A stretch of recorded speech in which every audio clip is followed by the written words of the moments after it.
Warahmatullahi wabarakatuh. Untuk materi pengantar laboratorium medik yang selanjutnya yaitu pembuatan reagen dan media akan saya gabungkan dalam satu slide, tapi terbagi menjadi dua pertemuan ya, karena materinya cukup banyak untuk pembuatan reagen dan media ini. Nah, pertama reagen yang akan kita buat adalah reagen kimia klinik. Reagen kimia klinik atau reagen yang biasanya digunakan untuk pemeriksaan kimia klinik ini ada banyak juga ya, karena sebagian besar kegiatan analisa di TLM itu kebanyakan bidangnya kan kimia klinik dan hema. Nah, kemudian di sini ada yang pertama, reagen yang digunakan di kimia klinik adalah reagen Benedict. Reagen Benedict ini dibuat dari campuran apa? Dari apa saja? Nah, mungkin biasanya kalau di lab ya, kalau di laboratorium itu langsung belinya itu kan reagen yang sudah jadi, reagen Benedict gitu ya di etiketnya. Tapi sebenarnya reagen-reagen yang sudah jadi itu kan kalau kita tahu pembuatannya kan akan lebih baik. Jadi kalau misalkan reagennya habis, tapi kita punya prekursornya itu bisa kita buat sendiri. Kemudian di sini reagen Benedict itu dapat dibuat dengan cara mempersiapkan 2 gelas beker yang diberi etiket A dan B. Kemudian masukkan masing-masing gelas beker dengan aquades sebanyak 20 ml. Jadi beker A dan beker B ditambahkan aquades sebanyak 20 ml. Kemudian ditimbang CuSO4 kali 5H2O sebanyak 1,8 gram dan KCN5 sebanyak 12,5 gram. Kemudian dipindahkan di gelas beker A yang telah berisi aquades. Nah, di sini karena ada banyak bahan kimia yang namanya itu ditulis dalam bentuk rumus senyawa seperti CuSO4 kali 5H2O. Nah, itu kan namanya tembaga 2 sulfat pentahidrat gitu kan. Maka dari itu harus hafal tata nama senyawa. Nah, tata nama senyawa ini kan sudah dipelajari ya di kimia dasar. Di kimia dasar kalau Cu itu namanya apa? Kemudian poliion SO4 itu namanya apa? Kemudian KCN, nah itu namanya apa? Nah, itu kan harus dipelajari baik-baik di mata kuliah kimia dasar, diperhatikan tata namanya untuk memudahkan Anda belajar pembuatan reagensia dan media. Nah, saya lanjutkan lagi. Setelah CuSO4 dan 5H2 kali 5H2O ditambahkan sama KCN, dimasukkan di gelas beker A, kemudian dilakukan penimbangan natrium sitrat 20 gram dan natrium karbonat 10 gram. Kemudian dimasukkan dalam gelas beker B.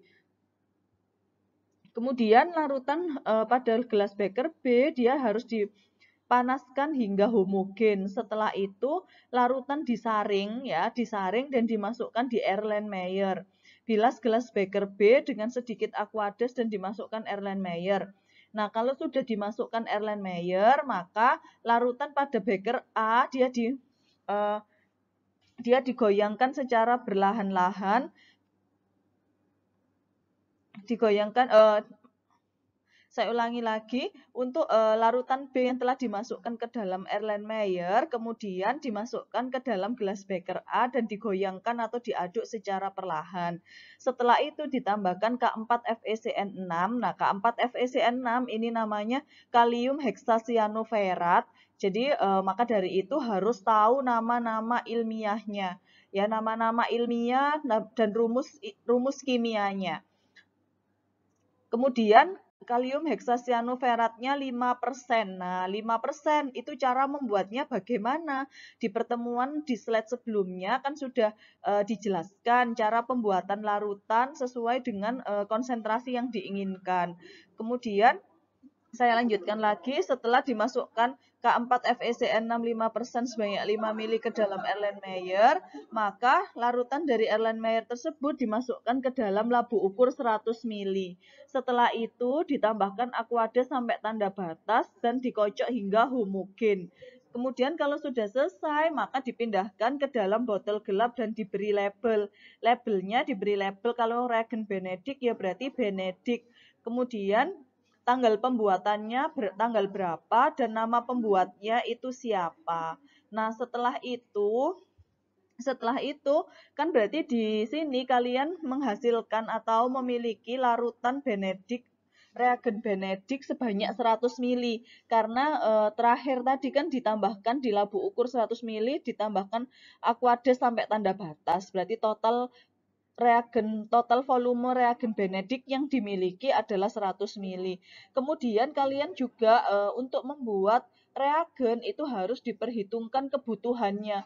Kalau misalkan dibutuhkannya itu cuma 30 mili. Nah, 30 mili saja kebutuhan saya selama praktikum ini. Maka lebih baik jangan buat 100 mili tapi buat setengah resepnya atau buatnya 50 mili saja. Jadi CuSO4-nya juga setengah resep.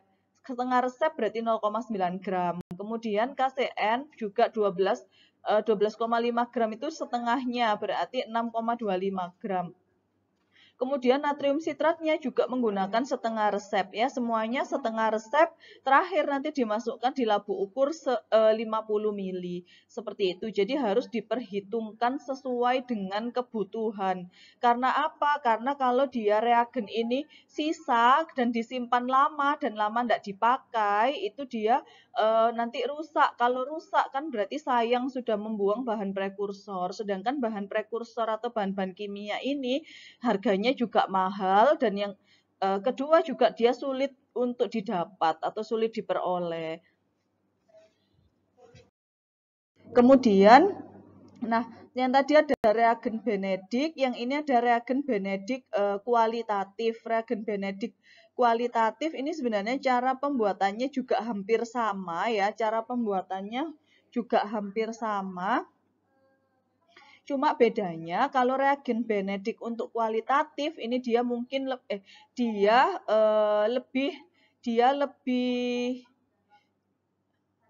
lebih kasar penimbangannya ya. Penimbangannya lebih kasar tidak terlalu yang kuanti. Selanjutnya reagen Fehling A. Nah, Benedict, Fehling, Tollens. Nah, itu biasanya digunakan untuk reagen-reagen uji karbohidrat atau uji gula. Ya, uji gula. Kemudian untuk pembuatan larutan Fehling A ini ditimbang CuSO4 kali 5H2O. Nah, CuSO4 kali 5H2O sebanyak 3,5 gram dimasukkan ke dalam gelas beker yang telah berisi Aquades. Jadi gelas bekernya diisi dulu Aquades sedikit ya, kemudian baru ditambahkan penimbangan CuSO4 ini. Kemudian diaduk sampai homogen dan dipindahkan ke dalam labu ukur 100 mili.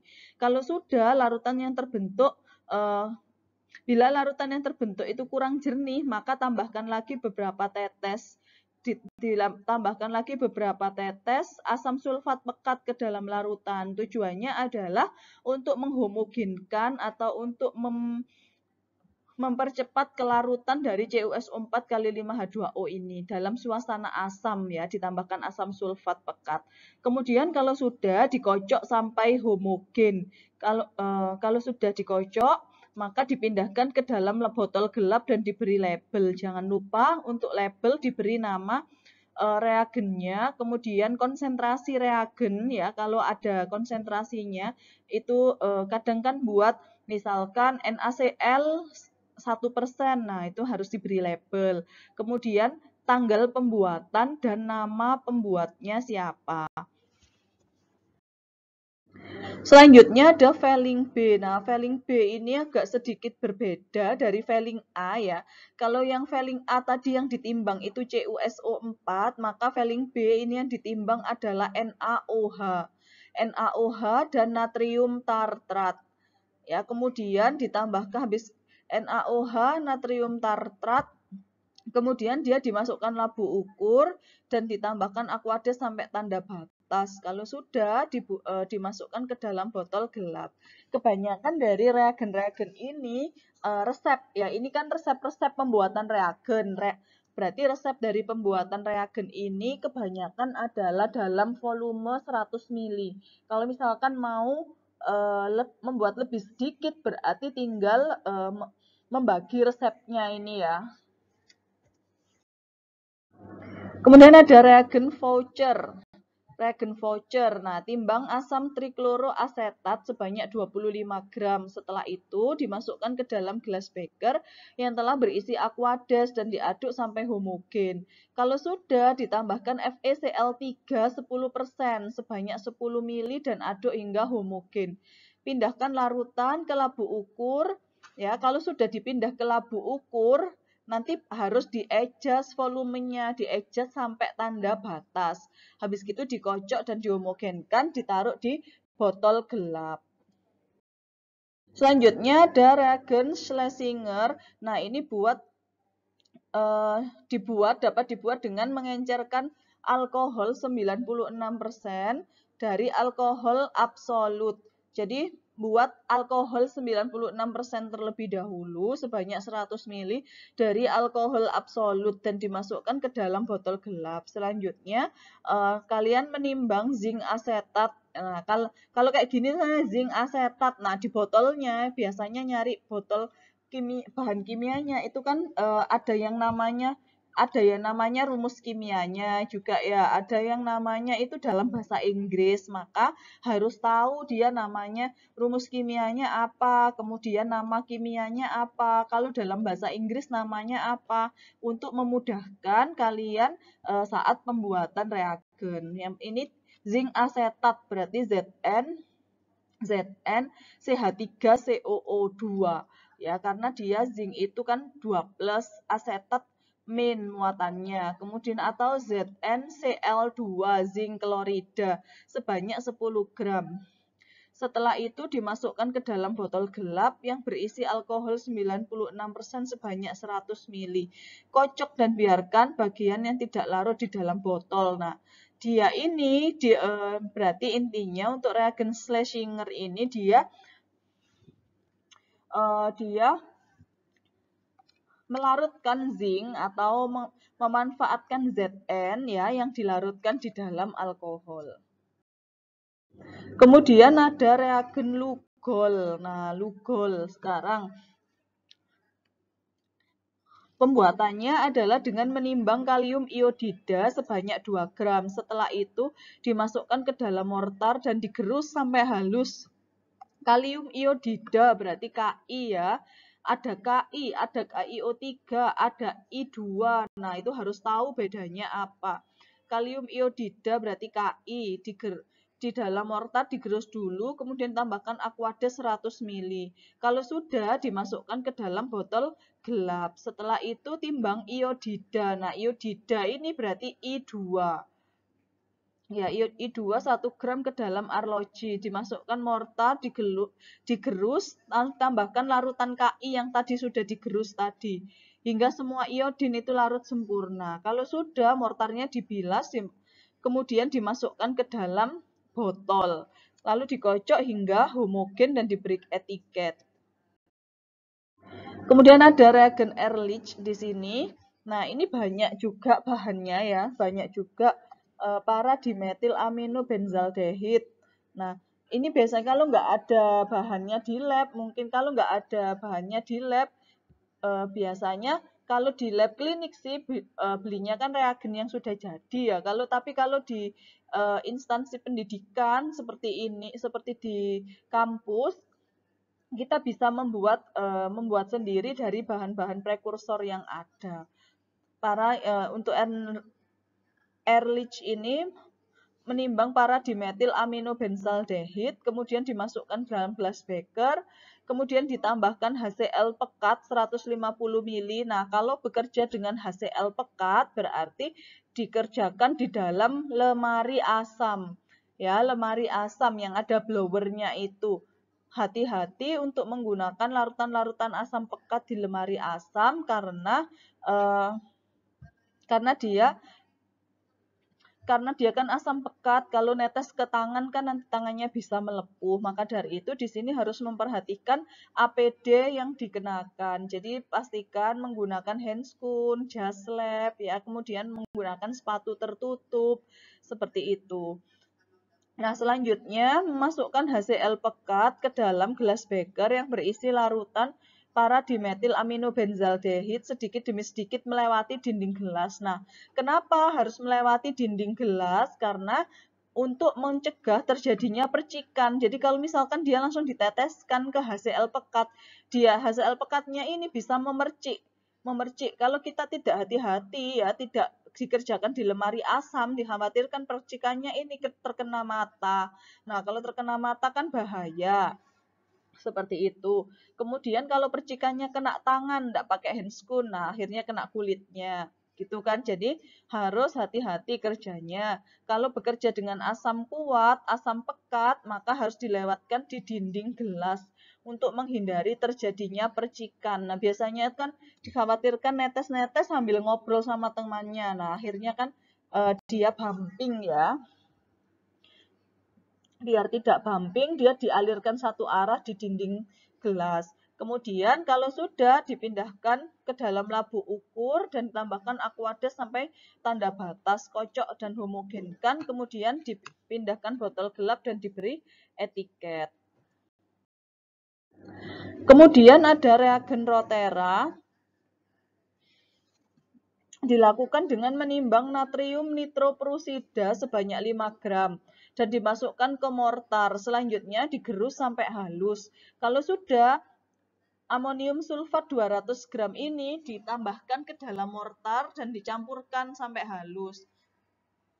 Selanjutnya dimasukkan ke dalam wadah pot gelap, pot sampel, ya. Pot sampel itu secara hati-hati dan diberi label. Nah, kalau keterangannya seperti ini, berarti reagen Rotera itu berupa reagen padatan, bukan larutan. Ya, karena di sini keterangannya adalah menggerus semua. Digerus sampai halus, dimasukkan ke dalam pot. Kalau dia larutan, pasti disimpannya bukan di pot, tapi di botol reagen. Seperti yang gambar di samping ini, ya, botol-botol reagen. Tapi kalau disimpan di pot, ini berarti dia dalam bentuk padatan reagennya. Kemudian reagen Sulkowicz. Nah, reagen Sulkowicz ini dapat dibuat dari asam oksalat 2,5 gram dimasukkan ke dalam gelas beker yang berisi aquades.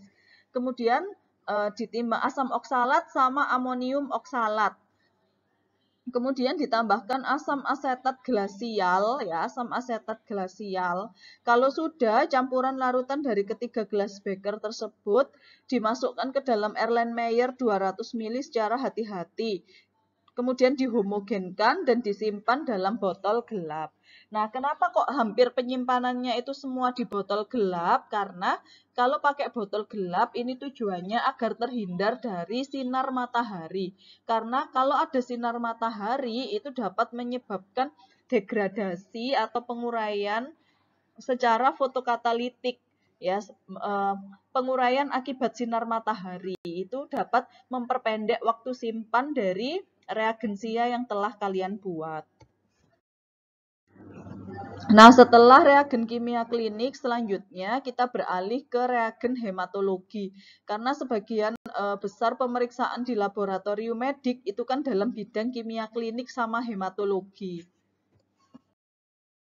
Yang pertama ada reagen Turk, ya, Turk. Yang ditimbang adalah gentian violet sebanyak 10 mg, kemudian dimasukkan dalam gelas beker yang telah berisi aquades. Selanjutnya diaduk sampai homogen dan ditambahkan asam asetat glasial 1 ml ke dalam gelas beker. Kalau sudah, dipindahkan ke dalam labu ukur 100 ml dan tambah aquades hingga tanda batas. Kemudian baru disimpan di botol gelap dan diberi label.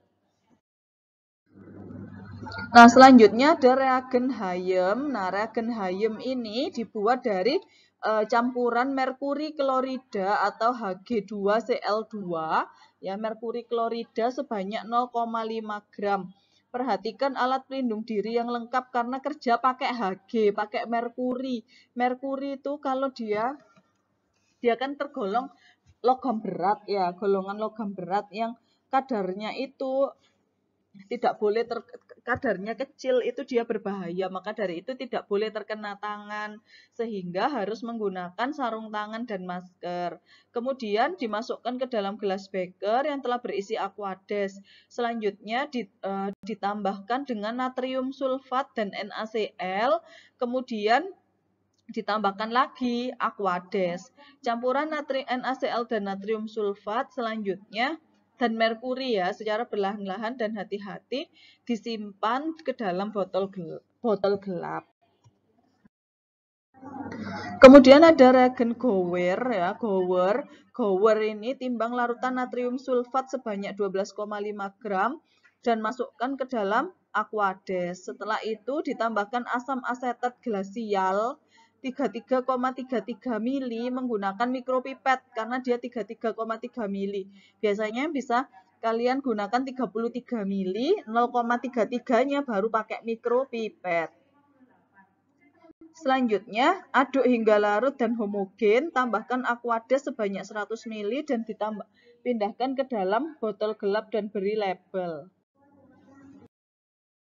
Selanjutnya adalah reagen Resaecker. Nah, reagen Resaecker ini dapat dibuat dengan mengencerkan formaldehid. Ya, formaldehid absolut diencerkan menjadi konsentrasi 40%.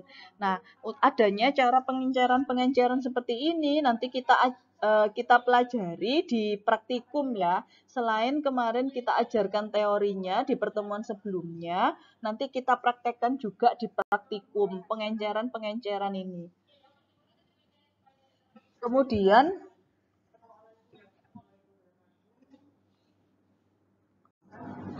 selanjutnya timbang natrium sitrat 3,8 gram dan masukkan ke dalam gelas beker yang telah berisi Aquades ya.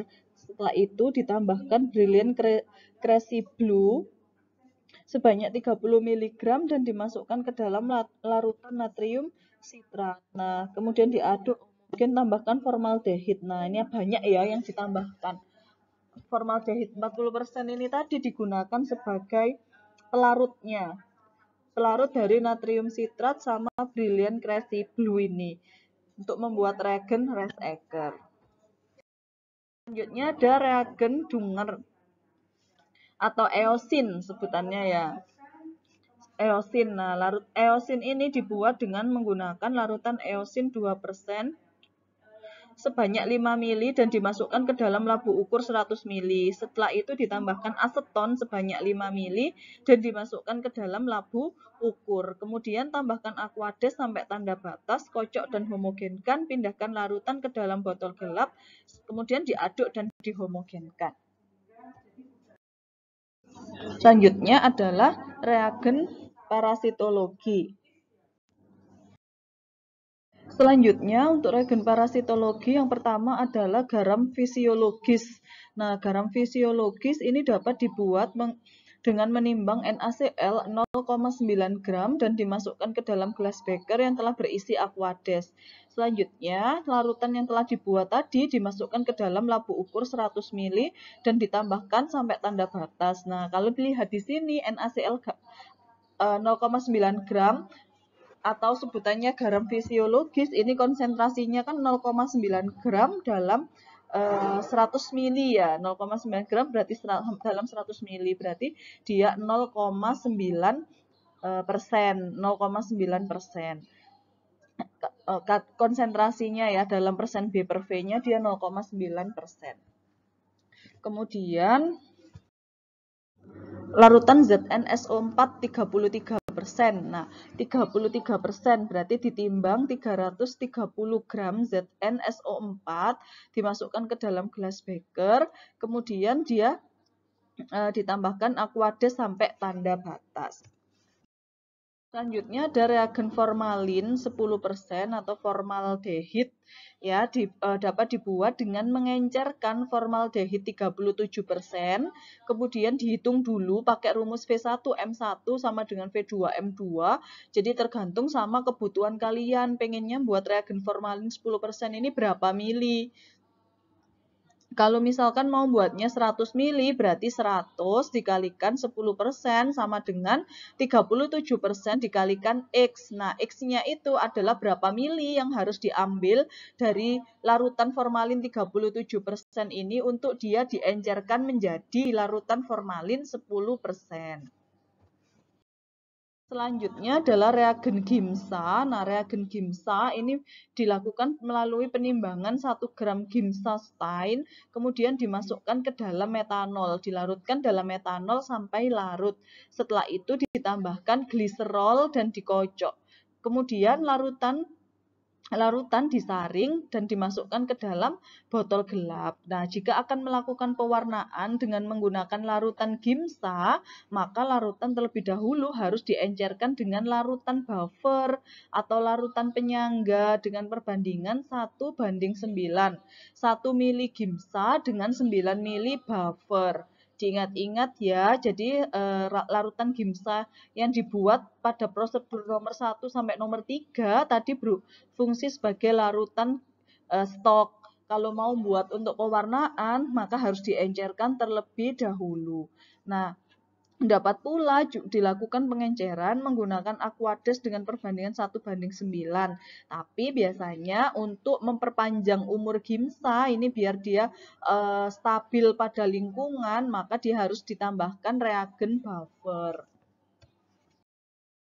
Selanjutnya, setelah reagensia, kita belajar reagensia, sekarang kita belajar ke media. Nah, media yang dimaksud di sini bukan media massa, bukan media cetak atau media elektronik ya, tapi media mikrobiologi. Artinya adalah media yang digunakan untuk untuk media yang digunakan untuk makhluk mikro ini untuk berkembang biak ya, atau makhluk hidup yang mikro, yang ukurannya mikro ini untuk berkembang biak. Nah, apa saja sih media-media ini? Untuk medium mikrobiologi, yang pertama adalah medium nutrien agar. Nah, medium nutrien agar ini dapat dibuat dari campuran 5 gram pepton, 5 gram NaCl, 2 gram ekstrak ragi, 1 gram ekstrak daging, dan 2 gram agar. Dan disiapkan dalam 1 liter Aquades. Kemudian, kalau sudah nanti dia dilarutkan semuanya, setelah itu dituang dalam 15 tabung reaksi tutup sumbat. Kalau sudah dituang, kemudian di autoclave untuk mensterilkan, untuk sterilisasi medianya. Karena kan dikhawatirkan selama preparasi media ya, selama pembuatan media tadi ada bakteri yang mengontaminasi. Kemudian kalau sudah dia di autoclave, disterilkan, baru kemudian dikeluarkan dari medium autoclave dan kemudian didinginkan. Untuk pendinginannya ini ada bermacam-macam. Yang pertama ada yang dituang ke cawan Petri, ada yang dibuat agar miring, kemudian ada yang dibuat agar tegak. Jadi tujuannya ditaruh cawan Petri, ditaruh di medium agar miring, sama dibuat medium agar tegak itu untuk melihat pertumbuhan bakteri yang baik itu pada posisi media yang bagaimana. Selanjutnya ada medium kaldu nutrisi atau nutrien broth. Kalau Na tadi nutrien agar sebutannya Na, kalau nutrien kaldu nutrisi sebutannya NB, nutrien broth ya. Broth itu kan kaldu.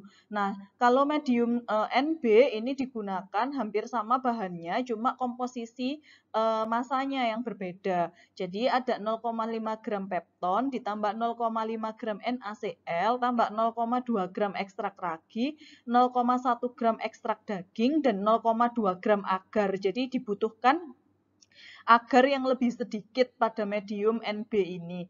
Kemudian semua bahan itu dilarutkan ya, dilarutkan di dalam 75 mili Aquades. Ya, kemudian diaduk dan dipanaskan hingga semua bahan larut. Sisa Aquades ditambahkan hingga volume mediumnya mencapai 100 ml. Setelah itu dapat dituangkan ke dalam 10 tabung reaksi. Kemudian ditutup dengan sumbat dan di autoclave untuk proses sterilisasi. Baru kemudian dikeluarkan medium dari autoclave untuk dilakukan inokulasi. Selanjutnya adalah medium potato dextrose agar atau PDA. Nah, PDA ini dapat dibuat menggunakan kentang karena namanya aja potato dextrose agar, berarti terdiri dari bahannya itu kentang, kemudian dextrosa sama agar. Nah, di sini kentangnya dapat dipreparasi 25 gram kentang, kemudian dikupas ya terlebih dahulu, lalu dipotong kecil-kecil. Kemudian kentangnya itu direbus dulu selama 1 jam dari saat saat airnya itu mendidih ya. Saat air mendidih itu baru stopwatchnya dinyalakan, kemudian dihitung 1 jam dari air mendidih itu kentangnya direbus. Nah, untuk agar airnya ini tidak berkurang, maka waktu merebus harus ditutup. Nah, kalau di lab bisa ditutup menggunakan kaca arloji. Kemudian air rebusan kentang tersebut dia disaring ya, disaring untuk memisahkan air rebusan dan kentangnya. Setelah itu air rebusan kentang tadi ditambahkan dengan dextrose. Dextrose diaduk, kemudian sambil dipanaskan hingga sempurna. Kemudian ditambahkan dengan 2 gram agar dan diaduk lagi sampai dia mediumnya itu berwarna bening. Kalau sudah bisa ditambahkan antibiotik kloramfenikol atau tetrasiklin ke dalam medium. Kemudian dituangkan masing-masing 10 ml medium ke dalam 10 tabung reaksi yang bersih, sumbat mulut tabung, kemudian medium disterilkan dengan autoclave. Nah, kalau penambahan antibiotik biasanya digunakan untuk uji antibakteri ya. Lihat kontrol positifnya itu kan menggunakan antibiotik. Tapi kalau untuk apa namanya kontrol sampelnya berarti tidak perlu ditambahkan antibiotik ke dalam medianya. Selanjutnya adalah medium kasein agar. Kasein agar ini dapat dibuat dari namanya aja kasein ya. Kasein itu kan protein yang ada pada susu, sehingga cara pembuatannya dilakukan dengan menimbang 100 gram susu skim, 5 gram pepton, kemudian ditambah 15 gram agar dan disiapkan aquades sebanyak 1 liter. Kemudian yang pertama dilakukan adalah melarutkan susu skim ya pada Erlenmeyer pada suhu 70 derajat Celcius selama 30 menit. Jadi pakai air yang hangat-hangat kuku ya. Pakai air hangat, jadi tidak terlalu panas karena nanti dikhawatirkan proteinnya akan rusak kalau terlalu panas. Setelah itu, larutan susu yang telah dipanaskan atau dipasteurisasi didinginkan pada suhu kamar sekitar 40 derajat Celcius dan ditutup dengan sumbat. Kemudian pada Erlenmeyer yang terpisah harus dilakukan pelarutan pepton dan aquades. Kemudian